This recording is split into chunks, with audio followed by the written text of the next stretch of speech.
সারা দেশে চাঁদপুর ও নৌযান শ্রমিকদের ঢাকা পণ্যবাহী সকল ধরনের জাহাজ চলাচল বন্ধ রয়েছে।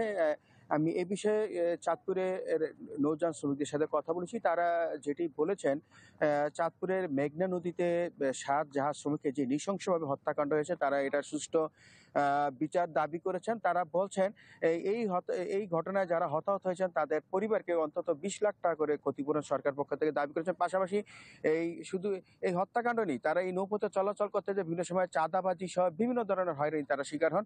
দীর্ঘদিন ধরে এই সমস্যায় তারা দুর্ভোগ পোহাতে হলেও কিন্তু এই সংকট নিরসনে সরকারের পক্ষ থেকে কোনো দাবি দেওয়া তাদের পূরণ করা হচ্ছে না। তারা বলছেন এই হত্যাকাণ্ডের সুষ্ঠু বিচার এবং নৌপথে যাতে তারা নির্বিঘ্নে চলাচল করতে পারে সেই দাবি যাতে সরকার থেকে পূরণ করা হয়, সেজন্য তারা অনির্দিষ্টকালের জন্য তারা এই কর্মবিরতিতে গিয়েছেন। আপনাকে একটা বিষয় জানি যে গতকাল রাত ১২টার পর থেকে এই সারা দেশে চাঁদপুরও নৌযান শ্রমিকরা এই ধর্মঘটে তারা একাত্মতা পোষণ করছেন এবং তারা কর্মবিরতি পালন করছেন। আপনাকে জানিয়ে রাখি, গত ২৩ তারিখ চাঁদপুরে মেঘনা নদীতে একটি জাহাজ থেকে ৭ শ্রমিকের মৃতদেহ উদ্ধার করা এবং এই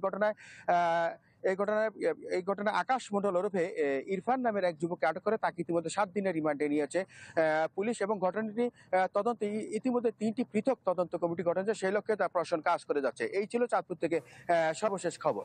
জি শোভন, ধন্যবাদ যুক্ত হবার জন্য। এবার আমরা একটু বরিশালে চলে যেতে চাই। আমাদের সাথে কাউসার হোসেন রানা যুক্ত রয়েছেন। রানা, এই ঢালাইয়ে দৃঢ়তা, নির্মাণে নিশ্চয়তা, প্রিমিয়ার সিমেন্ট, ঢালাইয়ের রাজা। ধর্মঘটের বিষয়ে বিস্তারিত জানাবেন এবং একই সাথে জানতে চাই আপনার কাছে যে যেগুলো আসলে যাত্রীবাহী নৌযান রয়েছে সেগুলো চলছে কিনা।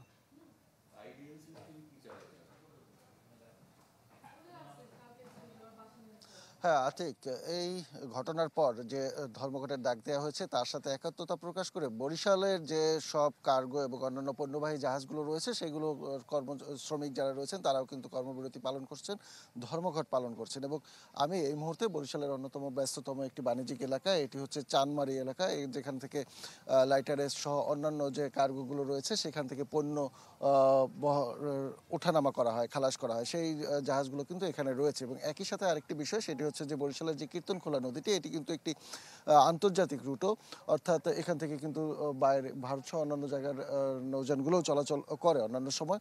তো যার ফলে এটি অত্যন্ত গুরুত্বপূর্ণ একটি নৌরুট এবং সেখানে আপনি দেখতে পাচ্ছেন অসংখ্য পণ্যবাহী জাহাজ এখন কিন্তু নদীর মাঝে নোঙর করে দাঁড়িয়ে রয়েছে। আমাদের সাথে কথা হয়েছে এখানকার যারা শ্রমিক তাদের সাথে, তারা জানিয়েছেন যে বিভিন্ন সময় তারা যাতায়াতের সময় নানান ধরনের দুর্ঘটনা এবং এই ধরনের হামলার শিকার হন, ডাকাতদের দ্বারা আঘাতের শিকার হন।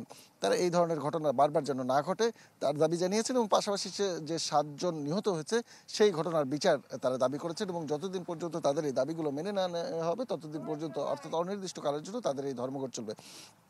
একই সাথে বরিশাল থেকে জানেন যে বরিশালের নৌবন্দর হচ্ছে দেশের দ্বিতীয় বৃহত্তম নৌবন্দর এবং এখান থেকে ঢাকা সহ অভ্যন্তরীণ অসংখ্য রুটে, বেশ কয়েকটি রুটে যাত্রীবাহী নৌযান চলাচল করে। তবে যাত্রী নৌযানের বিষয়ে তারা জানিয়েছেন যে যেহেতু যাত্রীদের দুর্ভোগের একটি বিষয় রয়েছে হঠাৎ করে নৌযান বন্ধ করার জন্য, যার জন্য তাদেরকে কিন্তু এর আওতা মুক্ত রাখা হয়েছে, যার ফলে বরিশাল লঞ্চঘাট থেকে বরিশালের অভ্যন্তরীণ রুটে যে লঞ্চগুলো রয়েছে, যাত্রীবাহী লঞ্চ চলাচল করে, সেগুলো কিন্তু চলাচল অব্যাহত রয়েছে এবং আশা করা যাচ্ছে সন্ধ্যার পরে ঢাকাগামী যে দূরপাল্লার নৌযান রয়েছে সেটিও চলাচল করবে। এই ছিল সর্বশেষ পরিস্থিতি এখানকার। আতিক।